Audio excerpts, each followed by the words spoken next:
I liked how, to follow up on this too, as we didn't talk about this Monday night, but I definitely wanted to go more in depth about this.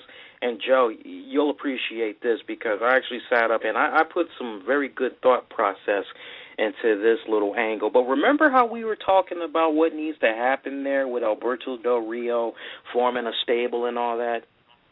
Yes. How interesting was that to see him in that backstage segment with Vicky Guerrero? And though it looks like it's kind of off to a cold start, WWE is kind of giving us that impression that they will be looking more into this in the coming weeks. But for now, it just kind of looks like they're kind of giving you just a little bit of a cold shoulder. But it got me thinking, Joe, okay, Alberto Del Rio, and I definitely want to make sure that we go in depth about Alberto Del Rio here because I want to drop the sound bites tonight. I want WWE, those of you that's listening, I want you to tweet this to WWE because I'm sitting on some good shit right here, okay? Now, our complaint on Alberto Del Rio, which we brought up on our weekend edition a couple other weeks ago, was that Alberto Del Rio seems to be having a hard time getting over with the WWE Universe. Seems like ever since he first started working with John Cena, whatever momentum he had, it went out the window. Gone were the nice fancy cars that he was coming out of, as it was revealed that it was rental cars and all that. Way to hurt somebody's gimmick as far as I'm concerned. But his mojo was never really the same after that, despite the fact that Del Rio has given us some really great matches, which kind of made me sit up and say, well, maybe one of the things that Del Rio needs to really get over as a champion, Joe, is a stable, and let the stable consist of nothing but Latins. So there was one stable that I put out there. I said, hey, let him maybe do something with Rosa Mendez, Primo and Epico, or Los Matadores, whatever they're calling themselves now. But then it really started getting me thinking here, right? And I said, you know what? We can go a step further than that. Based on what we saw Monday night, if WWE is really, really serious about having Alberto Del Rio go over with the WWE Universe, if they really have that much faith in him, then I think that it's very vital that they take this opportunity right now, as they highlighted on Raw, with him mentioning the fact that there is no official face of the WWE as far as a champion goes. He is that person right now. Why don't WWE officially crown him as the face of the WWE? And what's going to be funny here is that we all know that's probably not going to happen, which can give him and the writers, I feel, that extra ammunition that they need to help him get over in a new story arc while building a stable. Alberto Del Rio's whole argument can be that the WWE is very discriminating towards Latins, that they do everything they can to hold them down, and he can name a couple of examples of that. And then how fitting would it be if one of the first people he recruits for this stable is Vicky Guerrero? You know, he can even jump out there and say, look, with all due respect, you know, your late husband, Eddie Guerrero, you know, good name drop, too. You got to have the Eddie Guerrero name drop you put in there. You know, say, look, you know, Eddie Guerrero, you know, he clawed his way to the top. I would think that a person, you know, of your intellect, a person, you know, that loves and respects Eddie, you hold him in such high regard, I would think you can understand what I'm doing. That's how basically he can give Vicky Guerrero over.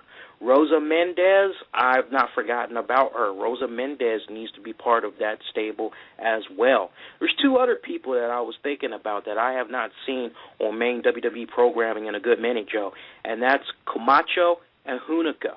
I need to see those guys return. They can help complete Del Rio's new stable, as he basically cries foul, the whole discrimination, all that bullshit politics, okay? And basically, he can say, you know what, the revolution begins. Viva la revolution. That's as simple as I can get right now. If you guys can come up with a better stable name, by all means, go for it. But I got the stable being called the Revolution. Now, they try to get Los Matadors to join them. They declined. That sets them up for a couple of programs or whatnot, get a few beatdowns. Sin Cara. I know this guy is always getting injured and all that, but you know what? Sin Cara, he can't talk English worth a damn. It's not his fault, and I'm not knocking him for that.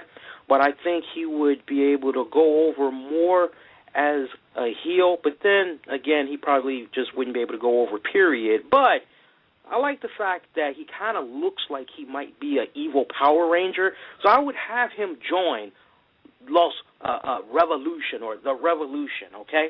Now, Rey Mysterio can come back in time once he is finally healed up.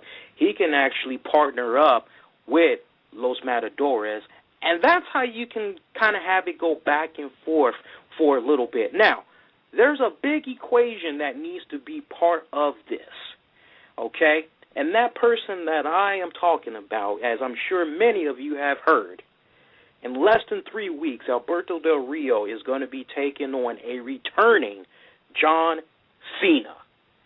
Now, what does that mean for John Cena? Will he be getting over as a World Heavyweight Champion? Take that belt away from ADR? Who knows, as Sandow could be in a very good position where after the match that Cena has with ADR, he could come swoop in, take away the title. Now, could all this happen at Hell in a Cell? With everything that I just laid out, Joe, I would say I hope not, because WWE is in a really good position where they can really have this go over in the next few months involving all those players that I just mentioned. Your take on that? That was very interesting. I agree. He definitely needs a stable. I just don't know about the characters, because who cares about Unico and Camacho? Like, I even forgot they were on the roster. You know, like, who cares about them? And is Sin Cara still on the roster? That guy, he's still there? He is still there. He's just been away on injury. I know he made a couple of appearances at some house show live events, but, you know, he really hasn't been coming up the main roster like that. I think the last time we saw him was maybe, I want to say maybe last month he might have appeared on main WWE programming. Rey Mysterio, he just recently had some surgery done. He's saying he might be back in about less than 2 months. Mm-hmm.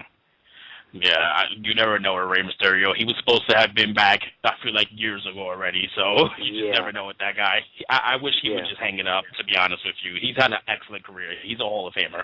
He should just hang it up. But as far as the story, you know, as we were just talking about here, Del Rio absolutely needs a stable. I hope the WWE gets word of this. I hope that this happens, you know, over the few months. Don't rush it. Let it happen. I can see it. I like your logic there. I definitely do. It gives those wrestlers something to do. It makes everybody relevant. It makes Del Rio seem like a leader of a pack, which is something he needs. He needs to get over. He needs to be the big face of that faction.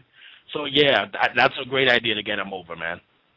Yeah, they have to. And understand this, folks, for Hunico and Camacho, I'm not picturing them cutting promos and all that other silly stuff. You know, they can just try to help Del Rio out as extra muscle, if you will. You know, if they're really interested, I still believe that you can always, you know, for those that want that real extra muscle, you know, you can always maybe throw Ezekiel Jackson in there, you know, as a personal hired help for ADR, you know, who can kind of understand what, you know, what he's saying with the whole discrimination thing, whatnot. As Ezekiel, he can sit up and say he never really got his fair shot as well. But this is exactly what they need, because with this story arc, you know, it's pretty much setting them up, if they do it right, going into maybe WrestleMania.